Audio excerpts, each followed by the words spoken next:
मेरा ने कभी ऐसी बर्फबारी नहीं देखी थी।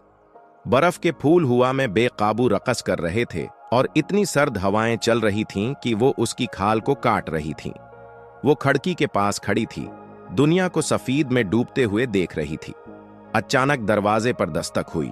मेरा झटके से दरवाजा खोलती है, लेकिन वहां कोई नहीं था, मगर दरवाजे की दहलीज पर एक छोटा सा लुकड़ी का डब्बा रखा था, जिसका ढक्कन हल्का सा खुला था। अंदर एक नोट पड़ा था, जिस पर लिखा था, तुम अकेले नहीं हो। इसका दिल तेज तेज धड़क रहा था। ये पैगाम यहाँ किसने छोड़ा और क्यों?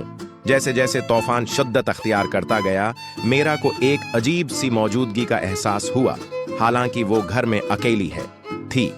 उसने दोबारा डब्बे को देखा और जैसे जादुई तौर पर नोट पर नए अल्फाज नजर आने लगे। तुम्हें मुंतखब किया गया है।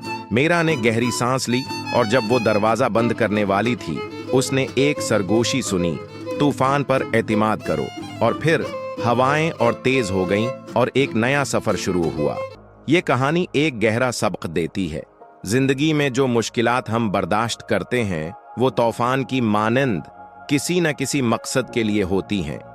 ये मुश्किलात बहुत ज्यादा और तन्हा करने वाली महसूस हो सकती हैं, लेकिन वो एक बड़े मकसद का हिस्सा होती हैं।